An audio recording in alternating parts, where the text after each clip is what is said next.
This is the How to Quit Working Show.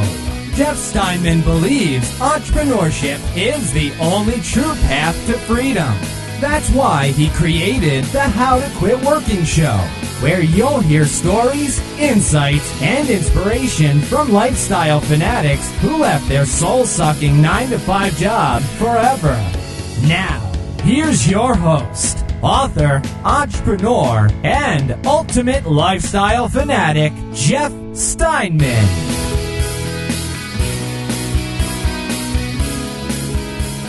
Hello and welcome to the How to Quit Working Show. Today we're going to talk about money. Now, this is actually an episode that I did in July of last year.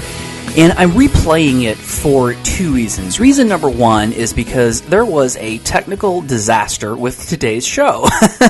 I'm just going to be completely frank about it. There was there was an internet outage at my office, which it threw everything out and just created a complete and total disaster. And I share that with you because it's so extremely important to be able to roll with those things and to be able to just kind of be like, you know what, hey, it didn't go the way I was expecting it to, but I'm going to figure out a way to make it work. And I will tell you that I'll be perfectly honest and say, you know what, it was one of those days when I was just like, I don't think I don't have enough profanity in my vocabulary to truly express my frustration. It certainly was one of those days. But the good news is, I've been thinking about this a lot, and I've had a lot of conversations recently about this topic of money. And I truly believe that the goofed up, messed up, screwed up way that we think about money in this world is responsible for a lot of the problems that we have. It's responsible for a lot of the financial problems that we have, and it's also one of the really big things that trips folks up when they're quitting their job to start a business. And you've got to change the way that you think about money. And I wrote an article on lifehack.org about this, and that is what I centered the show around, is that topic. So it's a great episode, and you're going to love it. It's really good stuff. And this is one that I really encourage you to really take this in, and it's also one that really would encourage you as well to send it to people that you care about, people that you want to see have success, because it's really, really important stuff. It's really important to change the way you think about money. If you want to be successful as an entrepreneur, or quite frankly, just have any financial success. So we're going to get into that in a second, but before we do that, I just want to make sure that you have joined the How to Quit Working Circle. Now, let me tell you why you would want to join the How to Quit Working Circle. If you join the circle, you get a couple of things. You get a free video training series on how to quit your job and start a business. Phenomenal stuff. People have gotten actual results just from going through the free training. You also get invited to free live training events that I do on a regular basis, and you also get membership in a private Facebook community of people just like you who are quitting their job and starting a business. So you've got like friends. You can make friends. I mean, you can go in that community and have instant friends and instant people out there to support you. So go over to howtoquitworking.com/circle and join the How to Quit Working Circle. That is where all the cool people hang out. So I definitely would encourage you to head over there. Now, without any further ado, let's get into this really important topic of money. This is a topic that I think is really important because, like I said, this is more than just about starting a successful business. This is really something that's necessary to be successful in any kind of a way. And these money myths that I'm going to talk about and then I'm going to bust are, well, they're really what's keeping everybody poor in this world. Now, there's a lot of reasons. I don't want to get into all the politics of poverty and all that stuff, but if we thought about money in a different way, a vast majority of the people out there would have a lot more of it. And that would take a lot of people from a place of poverty to a place of maybe just having their basic needs met, but also take people from having their basic needs met to a better place and a place where maybe they even have more disposable income and more means to help those who are less fortunate than them. So this stuff is really the type of thing that will solve a lot of the problems of the world more so than anything political, and I'm talking about it here on the How to Quit Working show because you have to get over these myths, and you have to change the way that you think about money if you're going to be successful as an entrepreneur. And that's why this is such a really important topic for anybody who wants to quit working a job and start their own business.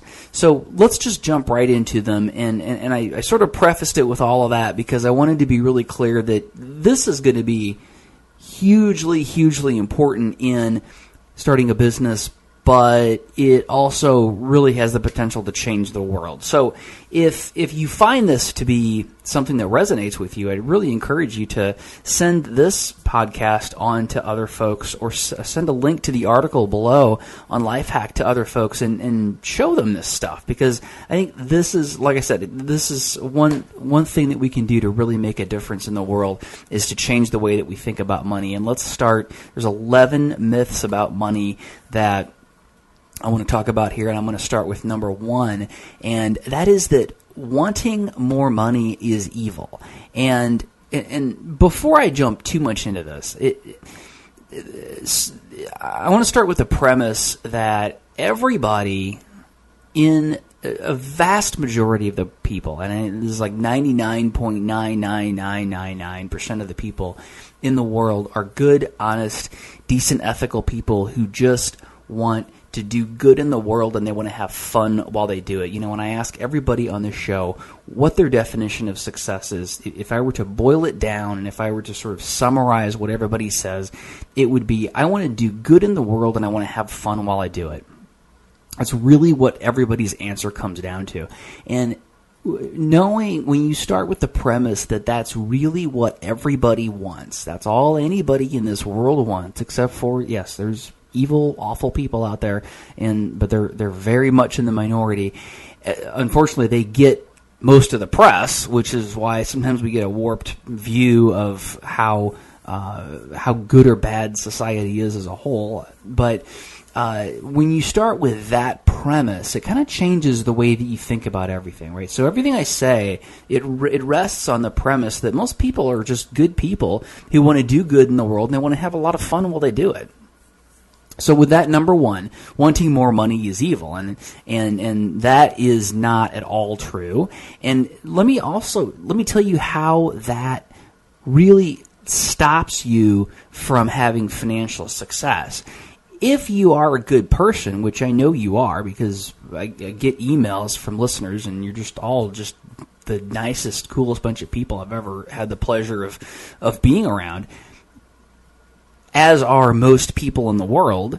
And what happens is, when you're a good person, when you're a good, honest, decent person, and you have the belief that wanting money is evil, and that getting money is evil, or that money will cause you to do evil things, what happens is your subconscious mind says, well, if money is evil, but I don't really want to be evil, then I don't really want money.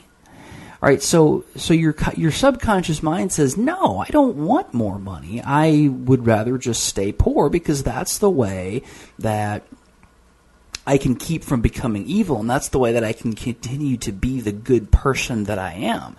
And unfortunately, that's completely, well, not unfortunately, it's completely untrue.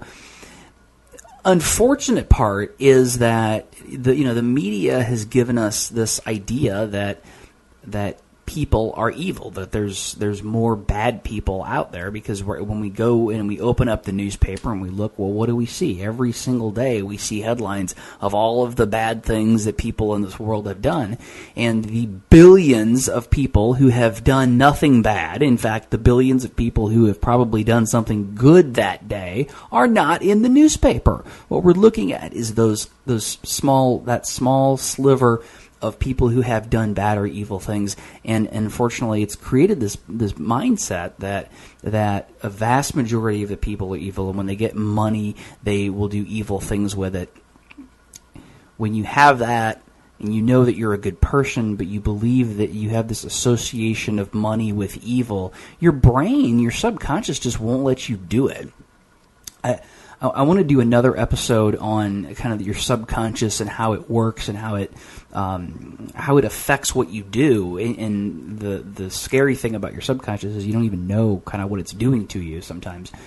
But what's happening is it's just not letting you be successful. It's not letting you go after the money. So what happens is when you have opportunity to take steps, maybe opportunity to sell a product, opportunities to get involved with some business venture or something like that, your subconscious mind will begin to make excuses and not necessarily excuses that make it clear why your subconscious mind doesn't want you to get this money. So be aware of what happens subconsciously when you are thinking that wanting money is evil and that money is evil, because you are a good person, and what you're going to do with the money is you're probably going to do something good with it, and you probably are also, as you well deserve to do, going to take some of it and do some things that you enjoy with it, taking you more towards that thing that our guests say over and over again. They just want to do good in the world and have fun while they do it. So money myth number 1, wanting more money is evil. Not true at all. Number 2, I have to be lucky. Now, this is one that really bugs me, because we tend to think that, okay, if somebody has money or somebody has financial success or they have business success, it's because they were lucky. And that is true to a small extent.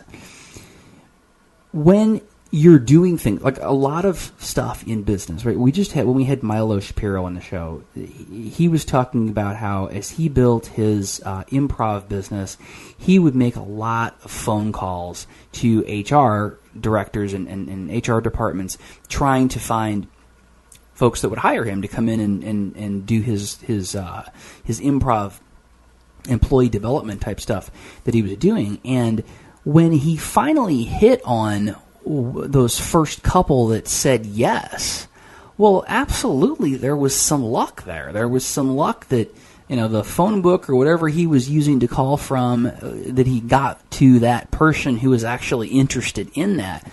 But that luck never would have hit. It never would have struck, or it never would have fired, however you want to say it. It never would have happened had he not been doing things, right? So there's lots of opportunities to be lucky. You have to be doing things in order for luck to fire, in order for luck to happen. You have to be doing things all of the time. So yeah, luck is a component of it, but the luck component will happen if you're taking the action, right? So you've got to be taking the action to get lucky. I will never win the lottery. I will never win the lottery because I don't play it, right? And if you play the lottery, I'm not suggesting you should play the lottery. That's a whole different topic. But if you play the lottery, you're going to be much more likely than me to win the lottery. In fact, infinitely more likely, because you actually play, right? Because you're in the game. Therefore, the opportunity for luck to fire is there, right? Whereas for me, it's not, right? So in the comparison to business is if you're out there doing things, trying things, picking up the phone, knocking on the door, sending the emails, doing the blog posts, whatever it is that you're doing to get your business going, if you're out there doing it, you're going to create the opportunity for luck to fire. So yeah, luck has something to do with it, but nothing if you're not doing something. So think about it like the lottery. Again, not suggesting you play the lottery. If you want to, knock yourself out. But think of it like the lottery in that if you don't play, you're never going to win. You're never going to have that success. All right, so number 2, I have to be lucky. Number 3, money will change me. So this, again, we've got to go back to the premise that most people in this world, the vast majority of these people are good people who just want to do good in the world and they want to have fun while they do it. And there is a misconception out there that if you get money, you become a different person. The money will make you a different person. And that's not true at all. If you're a good person who's intent on doing good things, you're going to take that money and you're going to do good things with it. How many guests have come on this show? If you're a regular listener, you know that one of the things that probably every other guest, at least 50% of the guests that come on this show, talk about the thing that they want to do to make a difference in the world.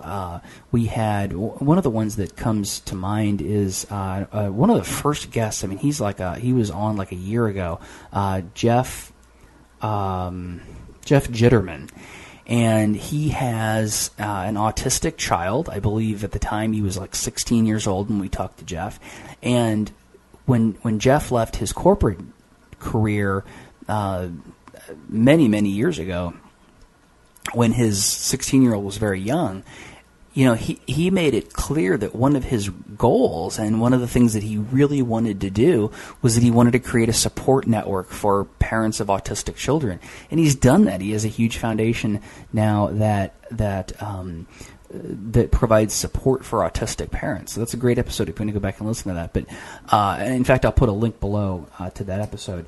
But time and time again, guests tell us that they enjoy the fact that their business makes them money and that it lets them live a lifestyle that is one of passion and one of freedom, and that lets them do what they want when they want. But there's always that component of giving back. There's always that component of, but what really gets them excited, what they really get fired up when they talk about is what is it that allows them to do that they couldn't do otherwise in some sort of a positive way of giving back to the world. So money will change me. No, money will not change you. It will only amplify what is already there. If you are one of those horrible, awful, evil people, you're probably not listening to this, but if you are, it'll make you do more horrible, awful, evil things. But that's no reason for all of the good people to not have more money so that they can enjoy themselves and do more good things with it. Money is a thing. So this is number 4. So we tend to think that money is an actual thing. And while, the paper is, right, the paper money is a thing. It's a physical object you can hold in your hand. Coins are a physical object. But it's not really a thing. That's just, the currency is just a representation of an idea that we call money. And all it is a representation of value. It's just it's how we represent value. I always like to think about it. If you go back and think about the days before we had money and before we had currency, well, what we did was we bartered, right? So if you had if you made butter and I had maybe an extra cow, I would give you my cow and you would give me some butter. And that's how we did business. Or maybe you were good at fixing shoes and I was really good at building fires. And I would build a fire for you and you would fix my shoes, and we would trade value that way. Well, what happened was as humans got more sophisticated, we said, wouldn't it be nice if I could go get my shoes fixed even if the person fixing the shoes didn't need anything I have, right? So wouldn't it be great if we could standardize that whole thing? So very early humans began using things like beans or certain types of grains or sugar and things like that were used way back in ancient times. But we finally landed on this thing called currency, and we said, okay, well, let's just create this thing that's an idea that just represents value. And that's all that money is it's just a thing. It's just an idea. Well, it's not a thing. Because it's an idea that represents value. It is representative of what value is. So don't get caught up in thinking that like money is like this thing that is an actual, object that has power. It doesn't have power. It doesn't have anything because it's just a representation of value. What really has the power is the value that's behind the money. So money is not a thing. Number 5, if I'm really cheap, I'll get ahead. And I think that there's a huge misconception that pinching pennies is how you get rich. And what I like to say is that pinching pennies doesn't make you rich. It makes you a guy or a gal with a bunch of pennies. there's a couple reasons why this doesn't work, and the first one is because it's focused on a concept of scarcity. It's focused on the concept of, there's not a lot of money. I don't have a lot of money. It's hard to get, so I have to hoard and hang on to the money that I have. And that's a terrible mentality, because it puts you in a place of lack and desperation, and you make decisions out of lack and desperation. And the other thing that it does that's really unfortunate is when you're taking that mentality of I've got to be cheap and tight and I got to hold on to my pennies in order to get ahead, is it keeps you from actually spending your money to get the valuable things that you need in order to actually be successful and to get more money. So it prevents you from spending the money to get the value from other people that you need to be successful. You have to spend money to get the things, to get the education, to get the physical objects, to get the resources, the people, the training, and all that stuff that you need in order to build a successful business. So by being cheap and being tight, it does not help you to get ahead. It keeps you in a mentality of lack, and it keeps you from spending the money on the things that you really need to get ahead and to make more of it. So that's number 5. If I'm cheap, I'll get ahead. Not true at all.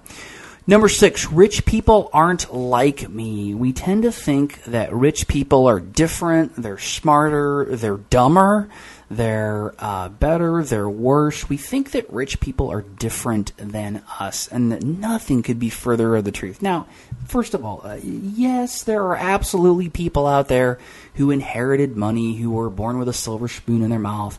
And I know that we tend to have a lot of negative thoughts about those people, and we tend to think a lot of bad things about those people, and I think that's really dangerous.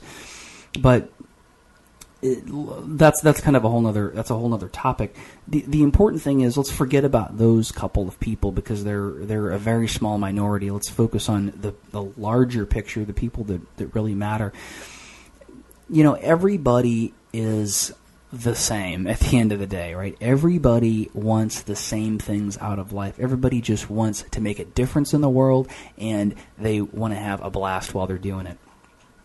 That's all that rich people want. And the rich people, the people who've had a lot of financial success, are the people who have been knocked on their ass a few times, probably many. So what happens is that when we start to think that rich people, now this is going to go back to the subconscious thing again. When we start to think that rich people are different than us, then our subconscious again starts to tell us, oh, that's not us. That's not me. I'm not like that. That can't happen. And then our subconscious goes to work doing whatever it can possibly do, and it's very powerful. It can do a whole lot. Doing what it can do to keep from letting you be successful. So it means that when those business opportunities come up and your subconscious is telling you, oh, well, this is a way that I could make a lot of money, but see that you actually can't do that because you're not like those people that make money. So your subconscious is going, nope, that ain't going to happen. And then you maybe don't pursue that opportunity, or you pursue it kind of half-assed. And just don't underestimate the power of your subconscious, because when you're telling yourself something like, I'm not like rich people, then what's happening is your subconscious is going to work to make sure that becomes true, and it's preventing you from moving forward and taking the steps that you need to take in order to be successful. And that's whether you're saying it in a positive way or a negative way. So whether you're saying, oh no, rich people are much smarter than me, they're much better than me, or whether you're saying rich people are dumber and rich people are not as smart and rich people are mean and bad and awful, regardless of which way it is. If you're saying that they're different, if you're believing that they're different than you are, then you're going to have that subconscious issue going on, and that thing that is keeping you from being successful. So don't believe that rich people, and again, rich people, that's a big term. I mean, that could mean anything. It could mean anybody just who has more than you in any way, even not whether it's financial or not. But don't believe that rich people aren't like you, because that's going to set up an issue in your head that's going to keep you from getting to that point. All right, so number 6, rich people aren't like me. Yes, they are. They're exactly like you. So just go get some more money and then you'll be one. That's all you need. It's the only difference between you and rich people is that they have more, they have the money. All right, now number 7, it won't make me happy anyway, so why the hell should I even bother? Well, yes, that is true. Beyond your basic needs of food, shelter, clothing, money really won't make you any happier. And there's a lot of science behind that. There's a lot of proof behind that. And one of the things that I think that we see on this show is, we've had people, there's people on this show who have businesses that really just barely let them scrape by. And, they're pretty upfront about that. They're like, yeah, I've put lifestyle first, and I live very frugally and don't make a lot of money, but they're very happy. But then we've also had people on the show who have multi-million-dollar businesses. We've been very wealthy, very successful people on the show.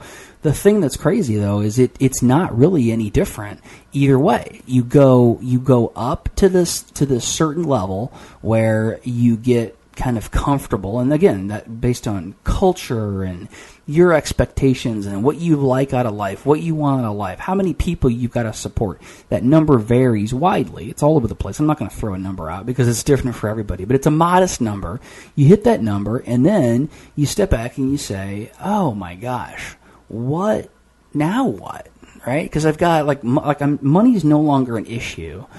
And now I got to really get down and figure out what's important. And this happens to folks as they get older, I think, regardless of their financial situation, but also happens to folks when they reach a certain level of financial success. And I'd say that we had Cody McLean on the show a couple of weeks ago.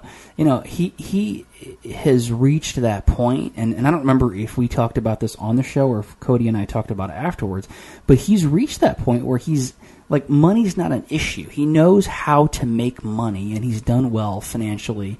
So he's got that, and he said, okay, well, so I've been striving for money all of this time. Now what? Now what do I do, right? Because money's not an issue anymore. It's kind of like if the it's like if the Roadrunner, or if the Wile E. Coyote caught the Roadrunner, what would he do? That's all this coyote has done, at least since I was little. It was chase that Roadrunner. So once that thing happens, then what do you do? And what happens is every single time we see it, it turns to, well, I got to figure out how to make a difference in the world. And that's absolutely what everybody turns to. They reach that point of financial security or financial stability, and they say, I got to figure out a way to make a difference in the world, because this money thing isn't cutting it. Now, I get it. When money is a big concern, right? When you don't have enough of it, that's your focus. Absolutely. As well it should be. It needs to be, right? If you're not meeting your basic needs, which that may be the case of some folks who are listening here, but most of you not. You may have some, a lot of folks I know listen to the show who are in between jobs, and they're trying to explore their options and see, well, maybe I won't get another job. Maybe I'll go back. And I know that's a financially difficult situation, and you're probably pretty focused on money, but know that at some point, and it's not going to be long, you're going to figure out how to deal with that. You're a smart person. You're going to figure out, I hope you start a business. I hope you don't get another job. But one way or another, you're going to address the money issue. And then you're going to start looking at, all right, well, now what am I going to do? And you're going to try to figure out how to make a difference in the world. And that's what's really going to make you happy. So, and money enables you to do that. And I think that when I look back on my life, I wish that I had, I don't have any regrets, but again, if I had to do over again, of course I do a lot of things differently. But I look back and I say, what if I had focused really on figuring out what kind of difference I want to make in the world a lot earlier? What if I had focused on that back when I was, 16, instead of when I was like 35, and I had largely achieved financial success. And then I started looking for something else. But what if I'd flipped that around? I think if I'd flipped that around, and I think if we can start teaching our children how to do this better, I think we'll raise happier children who will create a wonderful, wonderful world. But we flip it around and focus first on what is the difference that I want to make in the world, and then let the money come from that, I think we'll raise happier, healthier people, and we'll have a much better world. But again, I'm getting off on a bit of a tangent. Bottom line is, yeah, money's not going to make you happy, so figure out how to make it so that you can do what really matters, which is making a difference in the world. But it will make you happier up until that point where you've got your basic needs met and the ability to enjoy yourself a little bit. Number 8, there's not enough of it. Well, this is a tough one to get over, because I was raised certainly with that mentality that money doesn't grow on trees, and that we work hard for our money and we have to save it, and we have to be careful with it because we don't want to lose it. And unfortunately, that is such a limiting belief. It makes us want to hoard money. It makes us want to. It actually makes us selfish when we believe that. It makes us not as generous. Right, so believe that money is a plentiful resource. Now, as you remember, money is just a representation of value. So what that means is, as long as you're creating value, there's money. Right? Anytime you're adding value to other people's lives, they will deliver value back to you in return. And they deliver that to you in the form of money or currency. And when you're delivering that value to their life, in all likelihood, whether you're giving them a massage or giving them business advice or giving them a coffee cup that won't tip over in the car, whatever it is, you're adding to their life and you're adding to the value that they can bring into the world, and you're making them a much more rich and fulfilled person. And so you're really contributing by selling something to other people. So that's a huge mindset shift to make, is that by selling somebody something, you're actually helping them immensely, and you are helping them to contribute to the world and helping them to be a better person. And you're not taking anything away from them. That's a terrible thing. We're going to talk more about that. But number 8 is there's not enough money, and that's not true at all. There's as much of it as there is value in the world. So just deliver lots of value, get lots of money, and help lots of people. Number 9 is I have to save money to get rich. And you could almost say I have to hoard money to get rich, right? Because when we think of, and again, I'm not suggesting that you shouldn't have a safety net. I love having a safety net. It's one of the things that lets me sleep at night and lets me make decisions that I don't think I could make otherwise. Safety net's great. So again, I'm not knocking that. But what I'm saying is that saving money and hoarding it and sticking it in the bank or sticking it under your mattress or burying it in the backyard, wherever you do, is not the way to get rich. It's the way to hang on to money. It's the way to be stingy and to hoard it. And the problem with that is that, again, it goes back to that scarcity idea. It goes back to that idea of money being a scarce resource that you don't get any more, that it's hard to get more of. And furthermore, it keeps you from using that money to buy the things that you need to make more of it and to be more successful and to make that difference in the world. So saving money is not a way to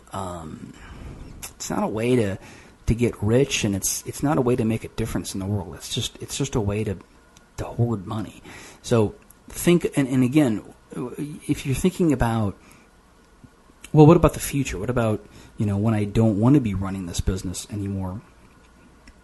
Shouldn't I be saving money for that? Well, yeah, you should be. I mean, you should be investing money for the future.